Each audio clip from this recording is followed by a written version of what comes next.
श्री स्वामी समर्थ. भारतीय संस्कृतीत सोन्याला केवळ एक धातू नाही तर साक्षात महालक्ष्मीचे रूप मानले जाते.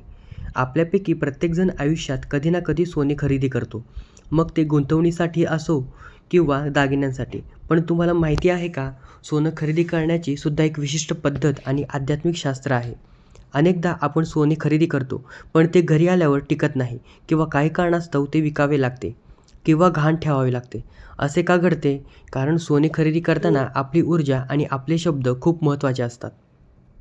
आजच्या या विशेष व्हिडिओमध्ये मी तुम्हाला एक असा गुप्त शब्द सांगणार आहे, जो जर तुम्ही खरेदी सोने करताना मनातल्या मनात उच्चारला तर तुमच्या घरात सोन्याची कधीच कमतरता भासणार नाही आणि ते सोने उत्तरोत्तर वाढत जाईल.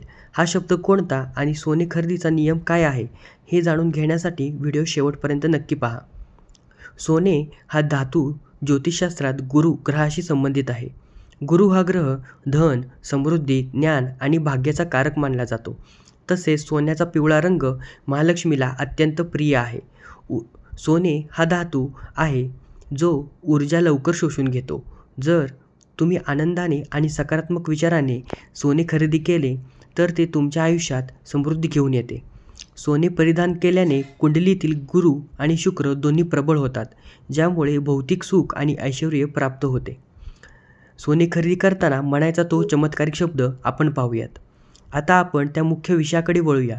जेव्हा तुम्ही ज्वेलर्सच्या दुकानात जाता, सोन्याची वस्तू हातात घेता आणि पैसे देता, तेव्हा तुमच्या मनात संभ्रम किंवा पैसे खूप खर्च होत आहेत असा विचार नसावा.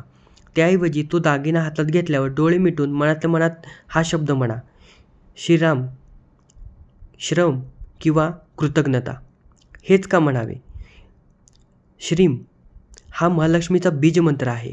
हा शब्द उच्चारल्याने त्या सोन्यामध्ये लक्ष्मीची ऊर्जा प्रवाहित होते. दुसरा शब्द म्हणजे कृतज्ञता. जेव्हा तुम्ही म्हणता की स्वामी, हे सोने घेण्यासाठी तुम्ही मला समर्थ केले, त्याबद्दल मी कृतज्ञ आहे, तेव्हा ब्रह्मांड तुम्हाला अधिक देण्यास सुरुवात करते. माझे पैसे जात आहेत या विचाराऐवजी माझ्याकडे हे घेण्याची शक्ती आहे हा विचार सोन्याची वृद्धी करतो. तर आपण जाणून घेऊया सोने खरेदीसाठी शुभ मुहूर्त आणि दिवस. कोणत्याही दिवशी सोने खरेदी करणे योग्य नसते. शास्त्राप्रमाणे काही विशेष मुहूर्त खूप फलदायी ठरतात, जसं की पुष्य नक्षत्र किंवा अक्षय तृतीया, धनत्रयोदशी, गुरुवार आणि शुक्रवार किंवा वर्ज्य दिवस. पुष्य नक्षत्र या नक्षत्राला नक्षत्रांचा राजा मानले जाते. या दिवशी सोने खरेदी केल्याने पिढ्यानपिढ्या टिकते. दिवस जसा की अक्षय तृतीया आणि धनत्रयोदशी या दिवशी केलेले सोने हे कधीही न संपणारे होते. जर तुम्हाला तातडीने सोने घ्यायचे असेल तर गुरुवारी किंवा शुक्रवारी हा वार निवडावा. शनिवार किंवा मंगळवारी शक्यतो सोने खरेदी टाळावी, कारण हे वार कष्टाचे किंवा संघर्षाचे मानले जातात. केवळ सोने खरेदी करणे पुरेसे नाही, तर ते घरी आणल्यावर त्याची शुद्धी करणे गरजेचे आहे. सोने घरी आणल्यावर ते थोड्या वेळ गंजल्यात किंवा साध्या पाण्यात अंगारा टाकून ठेवावे. सोने घरी आणल्यावर ते थोडे वेळ गंगाजलात किंवा साध्या पाण्यात थोडा अंगारा टाकून ठेवावे. ते सोने सर्वात आधी आपल्या घरातील स्वामी समर्थांच्या किंवा महालक्ष्मीच्या फोटोसमोर ठेवावे. सोन्याला थोडे हळद कुंकू लावावे आणि हे लक्ष्मी माता, माझ्या घरात अखंड वास कर अशी प्रार्थना करावी. सोने नेहमी लाल रंगाच्या रेशमी कापडात गुंडाळून ठेवावे. लाल रंग हा ऊर्जेला टिकवून धरण्याचे काम करतो. सोन्याची कधीच कमतरता भासू नये असे वाटत असेल तर या चुका टाळा. खूप मोठी अडचण असेल किंवा खूप मोठी अडचण नसेल तर जुने सोने विकू नका.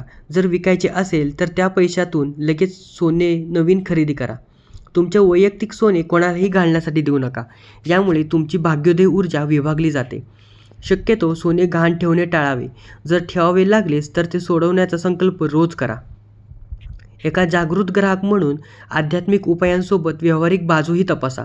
नेहमी हॉलमार्क असलेले सोने दागिने खरेदी करा, जेणेकरून तुम्हाला त्याची शुद्धता मिळेल. दागिने खरेदी करताना मेकिंग चार्जेसवर बारकाईने लक्ष द्या. जर तुम्हाला दागिने घालायचे नसतील तर ते गोल्ड ETF किंवा सोव्हरेन गोल्ड बॉन्ड्स यामध्ये गुंतवणूक करणे अतिशय फायदेशीर ठरते.